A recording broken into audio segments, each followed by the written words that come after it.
London's Lost Fortune, a love gamble. In the heart of London, where towering skyscrapers cast shadows over cobblestone streets, Oliver Graham found himself staring at a letter that had just arrived in the Morning Post. The envelope was crisp, with a neat seal, but the words inside sent a shiver down his spine. It was an official notice from the bank, a final warning. His family's fortune, once vast and respected, was now hanging by a thread.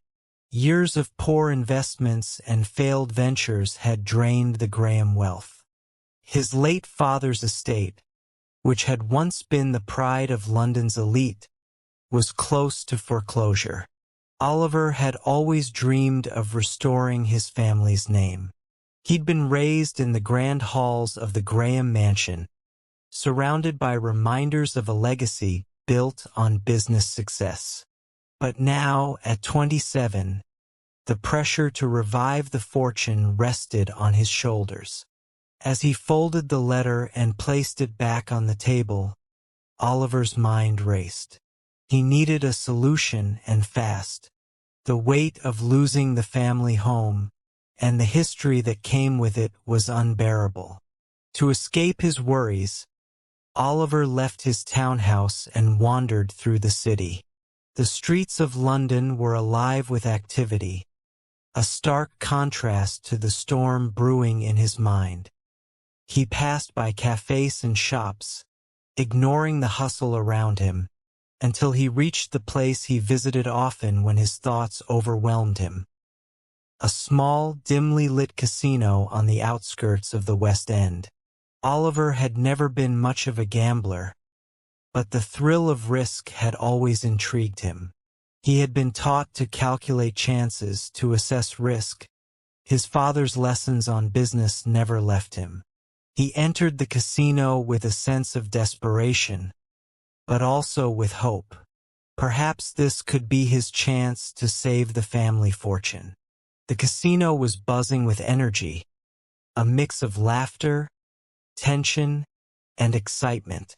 Oliver made his way to a roulette table, the wheel spinning under the chandelier's light.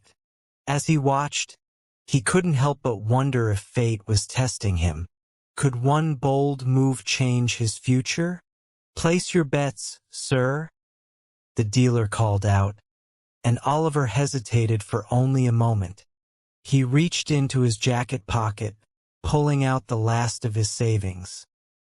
Money meant to pay off a small portion of the debt. His heart pounded as he placed the chips on red. The wheel spun, and for a brief second the world seemed to stop. His breath caught in his throat. The ball clattered along the spinning wheel, bouncing from one number to the next. Then it stopped. Black. Oliver felt the color drain from his face. He had lost. His last hope had just disappeared with the spin of the wheel. The weight of defeat was crushing. How could he have been so reckless?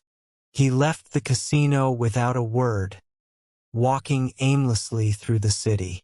The night air was cool against his skin, and the streets were quieter now, though the distant hum of London life still echoed around him.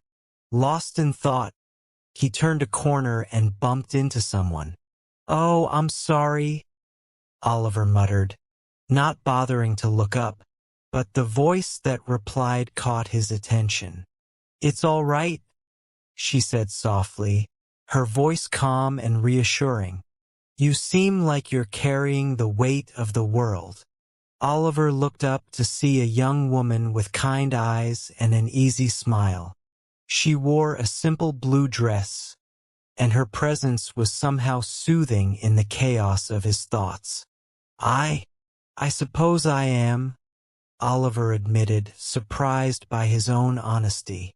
There was something about her that made him want to talk. "I've made a terrible mistake.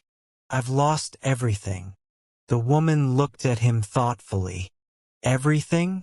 That's quite a heavy word. I found that even when we think we've lost it all, there's always something left, something worth holding on to. Her words struck him deeply. Oliver felt a strange sense of calm wash over him. You don't even know me, yet you're offering advice? She smiled again, tilting her head. I'm Rose, by the way. And no, I don't know you. But I've learned that sometimes strangers can offer a new perspective. They walked together, and as they did, Oliver found himself opening up in ways he hadn't expected. He told her about his family's lost fortune, his desperation, and the gamble he had just lost. Rose listened carefully, her eyes never leaving his. When they reached the Thames, they stopped and stood by the riverbank, the lights of the city reflecting off the dark water. Oliver sighed. I don't know what to do anymore. Rose was silent for a moment. Then she said, Perhaps you've been focusing too much on the money. Wealth comes and goes, but it's not the only thing that defines you. What about your passions? Your talents? There's more to life than chasing fortune. Oliver looked at her, a little taken aback.